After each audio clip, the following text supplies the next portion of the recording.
اعوذ باللہ من الشیطان الرجیم بسم اللہ الرحمن الرحیم۔ آج ہماری سورۃ انفال شروع ہو رہی ہے، پارہ نمبر 9 چل رہا ہے۔ بسم اللہ الرحمن الرحیم۔ یسالونک عن الانفال، یہ سورہ انفال کے بارے میں مختصر سا میں بتا دوں آپ کو۔ انفال کہتے ہیں مال غنیمت کو۔ تو اس صورت میں چونکہ ایک غزوے کا ذکر ہے، نبی پاک صلی اللہ علیہ وآلہ وسلم نے جو 13 سال مکہ مکرمہ میں گزارے، ان لوگوں نے جو دشمنی میں وہ اتنے بڑھ گئے تھے کہ وہ نبی پاک صلی اللہ علیہ وسلم کی شخصیت کا جو اولین تعارف تھا ان کے پاس، صادق اور امین، وہ پھر اس بات کو بھی بھول گئے۔ وہ اپنے بتوں کی محبت میں اس قدر آگے نکل گئے تھے کہ نبی پاک صلی اللہ علیہ وسلم کو مجبور کر دیا مکہ چھوڑنے پہ۔ پھر سرکار علیہ الصلوۃ والسلام مکہ سے ہجرت کر کے جب مدینہ طیبہ کے آباد ہو گئے، تو یہ بات بھی ان لوگوں سے ہضم نہیں ہوتی تھی۔ تجارتی قافلے آتے جاتے تھے اور وہ خبریں پوچھا کرتے تھے کہ مسلمان کیسی زندگی گزار رہے ہیں، یا نبی پاک صلی اللہ علیہ وسلم کیسی زندگی گزار رہے ہیں۔ تو وہ جب انہیں پتہ چلتا نا کہ مدینہ میں تو بڑے سکون کی زندگی وہ گزار رہے ہیں، بڑے خوشحال ہیں، تو بعض اوقات دشمن کا اپنی زندگی میں خوش رہنا بھی دشمن سے برداشت نہیں ہوتا، فریق ثانی سے۔ تو یہی حال اہل مکہ کا تھا، وہ شرارتیں کرتے رہتے، اور جو رسول پاک صلی اللہ علیہ وسلم کی آمد سے قبل ادھر مدینہ شریف میں بھی کچھ ایسے لوگ تھے جو مطلب اپنے آپ کو بڑا معزز سمجھتے تھے، بڑا باکرامت سمجھتے تھے، اور ان کی جو ہے نا وہ یہودیوں کے ساتھ ویسے ان کا گٹھ جوڑ تھا۔ تو جب نبی پاک صلی اللہ علیہ وسلم تشریف لے آئے، نبوت کا اعلان ہو گیا، لوگوں نے نبی پاک صلی اللہ علیہ وسلم کے دستے حق پرست پہ بیعت کر لی، اسلام قبول کر لیا، اور اسلام دن بدن ترقی کرنے لگ گیا۔ تو تب جو یہودی تھے ان سے یہ چیز برداشت نہیں ہوئی۔ انہوں نے اہل مکہ سے یہ کہا کہ تم لوگ حملہ کرو، ہم تمہارا ساتھ دیں گے، اور یہ مسلمان ابھی مٹھی بھر مسلمان ہے۔ جو غزوہ بدر ہے، اسلام کی پہلی جو 17 رمضان مبارک کو پیش آنے والی اسلام کی اور کفر کی پہلی باضابطہ جنگ تھی،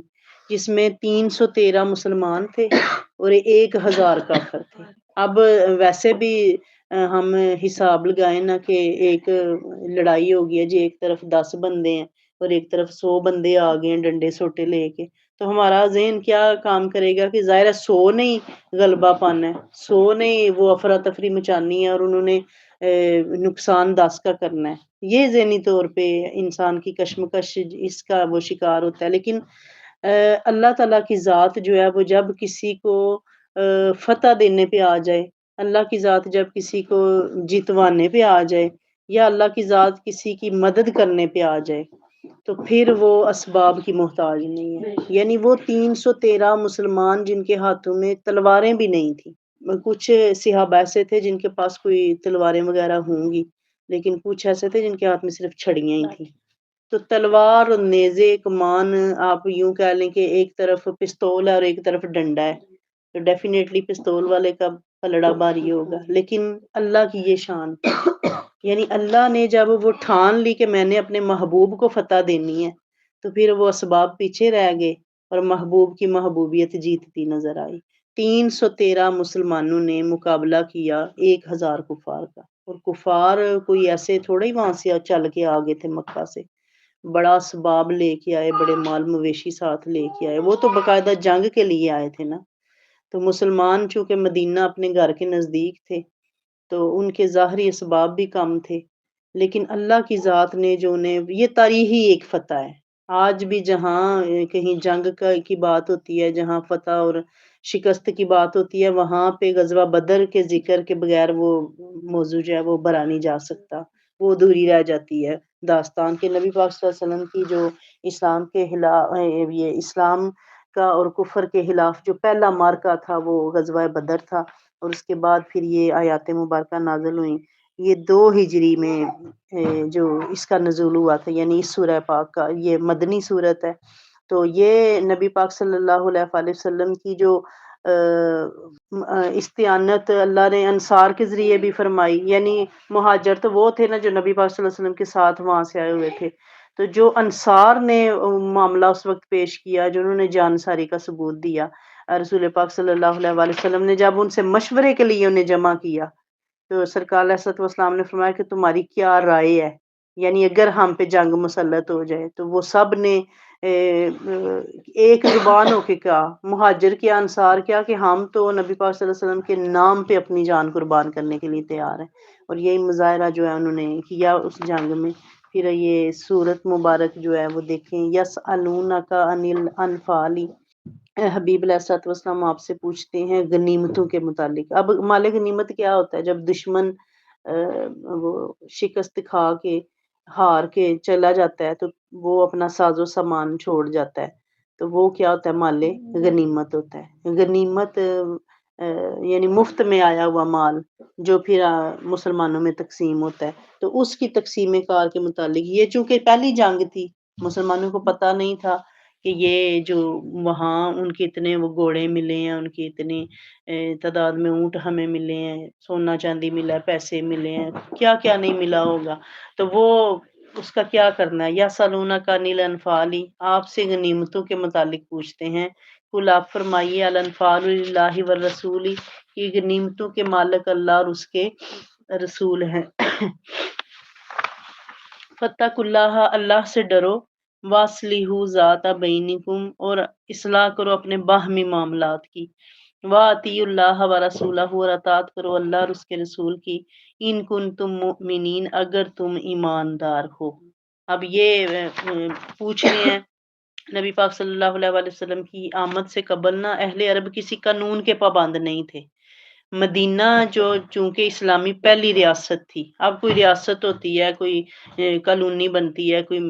محکمہ قائم ہوتا ہے تو اس کے کچھ رولز اینڈ ریگولیشنز ہوتے ہیں۔ وہاں پہ پھر مدینہ شریف میں جو ریاست قائم ہوئی تھی، چونکہ اسلام کی پہلی ریاست تھی، اس سے پہلے کے معاشرے کو اللہ کیا فرما رہا تھا؟ عہد جاہلیت، یعنی نبی پاک صلی اللہ علیہ وسلم کی آمد سے پہلے جو معاشرہ چل رہا تھا وہ کیا تھا؟ جاہل۔ اب جاہل کہتے کسے ہیں؟ جس کو ہم پنجابی میں بولتے ہیں لتھی چڑی دی پرواہ نہ ہونا، جاہل اسے کہتے ہیں کہ جو جی میں آئے کرتا رہے۔ تو جب معاشرے نظم و ضبط کے پابند ہوتے ہیں تو پھر ان کی زندگیوں میں تبدیلیاں آتی ہیں، اور وہ تبدیلی جو اسلام اور ہادی اسلام صلی اللہ علیہ وآلہ وسلم نے پیش کی تھی وہ کیا تھی کہ معاشرہ ایسا قائم ہو جس میں سب سے بڑھ کے رب اور اس کے رسول کی حاکمیت ہو، یعنی حاکمیت اعلیٰ کا حقدار صرف رب ہے، اور اس کے بعد اطاعت کس کی ہمارے لیے ضروری ہے؟ رسول پاک صلی اللہ علیہ وسلم کی۔ تو اللہ کی ذات نے انہیں وہ یعنی وہ پوچھ رہے تھے کہ جو اب یہ اتنا کچھ چھوڑ کے یہ جو دشمن تہ تیگ ہو گئے ہیں، ادھر ہی وہ مارے گئے تھے، کہاں اتبا شیبہ ابو جہل اور ابو لہب، کہاں کہاں ان کے لاشیں گل سڑ رہے تھے، کوئی دفنانے والا بھی نہیں تھا۔ تو یہ سب کچھ جو چھوڑ کے مرے ہیں، ان کا کیا کیا جائے؟ تو پھر اللہ کی ذات نے کیا فرمایا کہ مال غنیمت کس کا ہے؟ اللہ اور اس کے رسول صلی اللہ علیہ وآلہ وسلم کا۔ کہ اللہ کی ذات نے مسلمانوں کو کیا فرما دیا کہ یہ یعنی مال اسباب سب کچھ کس کا ہے؟ رب کا۔ رب سب کچھ رب کا ہے، لیکن فزیکلی رب ہم سے لیتا کچھ نہیں ہے۔ یعنی اللہ کہہ رہا ہے قربانی میرے لیے کرو، روزہ میرے لیے رکھو، نماز میرے لیے ادا کرو، حج میری رضا کے لیے کرو، یہ سارا کچھ اللہ ہم سے تقاضا کرتا ہے، لیکن ہم نے کبھی نوٹس کیا کہ جو قربانی کا جانور ہے اس کی ایک بوٹی تک اللہ کے ہاں نہیں پہنچتی۔ لن ینال اللہ لحومھا ولا دماؤھا، کہ اللہ کو نہ تو خون پہنچتا ہے نہ گوشت پہنچتا ہے، ولکن ینال اللہ التقوی منکم، اللہ کو تو ہماری وہ نیت جاتی ہے، وہ نیت جس پہ ہم وہ مینڈے اور دمبے بکرے ذبح کر رہے ہوتے ہیں۔ تو یہ اللہ ویسے فرما رہا ہے کہ سب کچھ اللہ اور اس کے رسول کا ہے، یعنی ہے رب اور رسول کا، لیکن اس نے تمہیں عطا فرمایا ہے کہ تم پھر آگے ساتھ ہی حکم آ گیا کہ اپنے باہمی معاملات کی اصلاح کرو۔ یہ باہمی معاملات کی اصلاح کیا ہے؟ کہ آپ کے پاس کچھ مال ہے، آپ کے پاس کچھ اللہ کا دیا ہوا ہے، کچھ اس کی عطا ہے، یا کہیں سے کوئی کھویا ہوا مل گیا ہے، تو اس کے حقدار تمہارے وہ سارے احباب ہیں جو تمہارے پاس ہیں، وہ تمہارے بلڈ ریلیشنز، تمہارے حق وراثت میں سارے حقدار ہیں۔ تو یہ اللہ کی ذات کیا فرمائے کہ تم اپنے باہمی معاملات کی اصلاح کرو۔ اصلاح سے مراد کیا ہے؟ کہ ایک ہی بندے کے ہاتھ میں نا ہر چیز چلی جائے، کہ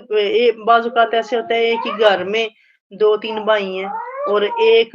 ساری زمین پہ قابض ہے، ماں باپ کو بھی اپنے قابو میں رکھا ہوا ہے، اور اگر والدین کی پینشنز ہیں تو ان کا بھی وہی وارث بنا پھرتا ہے، اور دو جو ہے وہ بھوکے مار رہے ہیں،